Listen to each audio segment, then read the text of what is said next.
Hello everyone, welcome back to my channel. तो आज हम पढ़ेंगे बार ग्राफ के बारे में, जो है राइटिंग टास्क 1। ये होता है 3 बैंड का।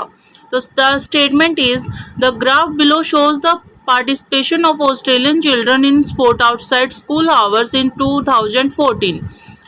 जो ग्राफ है वो क्या शो कर रहा है? पार्टिसिपेशन शो कर रहा है ऑस्ट्रेलियन चिल्ड्रन का स्पोर्ट्स के अंदर। स्पोर्ट्स क्या क्या है? Swimming, football, netball, basketball and no sport outside school hours के अलावा इन 2014 में। तो सबसे पहले हमें करना होता है इसका इंट्रोडक्शन में हम क्या करते हैं, जो हमें स्टेटमेंट गिवन है उसको हमें क्या करना होता है? रीपैराफ्रेज में हमें क्या करना है? सिनोनिम्स के साथ या फिर एक्टिव पैसिव को पैसिव वॉइस में कन्वर्ट करके हम क्या कर सकते हैं? बार ग्राफ का इंट्रोडक्शन बना सकते हैं। तो चलिए स्टार्ट करते हैं। The bar graph below shows the participation of Australian children in sport outside school hours in 2014. तो मैंने क्या लिखा?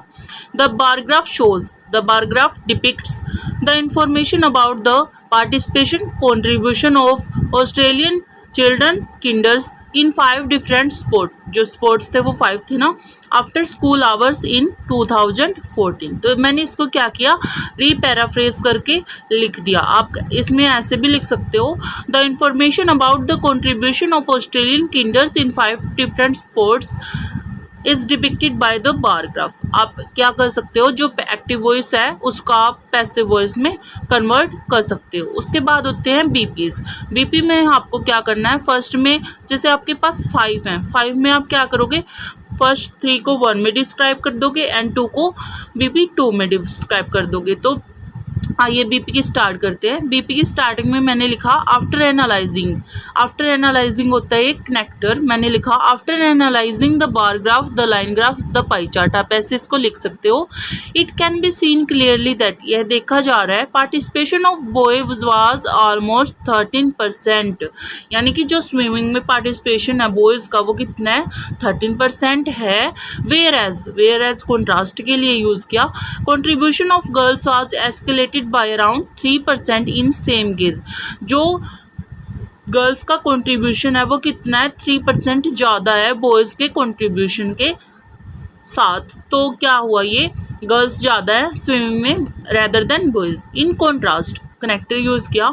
1/5 of males participated in football, however percentage of males was declined by 16 in football during 2014। तो इसमें मैंने क्या किया?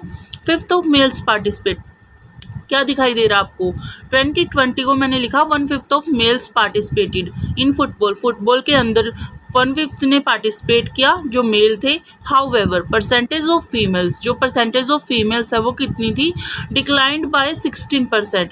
अगर यहाँ होता डिक्लाइन टू तो हम लिखते डिक्लाइन टू अराउंड 4%। अगर ये हो रहा है बाय मतलब जितना कि कम हुआ है। अब 20 से आपको दिखाई दे रहा है ऑलमोस्ट 4 हो गया।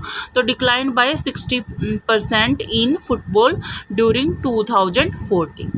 आगे हमने BP2 को स्टार्ट किया। The bar graph further collates that, ये हमारा कनेक्टर हो गया। Participation of boys and girls was near about 2%। जो पार्टिसिपेशन है बॉयज़ एंड गर्ल्स का वो क्या है? 2% है एंड ऑलमोस्ट 18%। 2% एंड 18% को डिस्क्राइब किया इन नेटवर्क लिखा गया यहाँ पे, नेटबॉल रिस्पेक्टिवली में हमने क्या किया? दोनों की परसेंटेज को मेंशन कर दिया। फिर हमने आगे लिखा बास्केटबॉल के बारे में। The proportion of males and females was approximately identical क्या होता है? जो ऑलमोस्ट सेम हो या बिल्कुल ही सेम हो, जैसे 17 हो, 14-16 हो, almost identical. Who participated in basketball, जिन्होंने बास्केटबॉल में पार्टिसिपेट किया। There was a difference of almost 1% का डिफरेंस हमें दिखाई दे रहा है किसमें? नो स्पोर्ट में, जहाँ पे कोई भी गेम नहीं खेला गया। In girls and boys who did not participate in sport, जिन्होंने स्पोर्ट में क्या नहीं किया? कंट्रीब्यूशन नहीं किया, पार्टिसिपेट नहीं किया आफ्टर स्कूल के टाइम में। तो आपको क्या दिखाई दिया? अभी मैंने क्या किया था? जैसे 2 BP को मैंने BP फर्स्ट में मैंने क्या किया? स्विमिंग एंड फुटबॉल को डिस्क्राइब कर दिया एंड बीपी सेकंड में मैंने क्या किया, netball, basketball and no sports को डिस्क्राइब कर दिया। तो इसमें क्या हो गया, हमारे जो बीपी की लेंथ है वो सेम होनी चाहिए। जो राइटिंग टास्क 1 होता है उसमें हमारे बीपी की लाइन सेम होनी रहने चाहिए, और हमारे जो कीवर्ड्स है, की पॉइंट्स है जो हम डिस्क्राइब कर रहे हैं, जो वर्ड्स हैं उनकी जो लेंथ है वो 150 वर्ड होनी चाहिए, तभी हमारी राइटिंग को क्या माना जाता है, एक्यूरेट माना जाता है। और जो ये कनेक्टर्स हैं वो मेन रोल प्ले करते हैं राइटिंग टास्क 1 में भी और राइटिंग टास्क 2 में भी। आइए देखते हैं ओवरऑल। ओवरऑल को हमेशा लिखते हैं मैक्सिमम मिनिमम में। अगर लाइन ग्राफ है तो अपवर्ड डाउनवर्ड ट्रेंड को शो कर रहे हैं, ठीक है। बार ग्राफ था तो overall boys and girls in Australia had different participation in most of games whiles there was a maximum percentage of males in most of sport.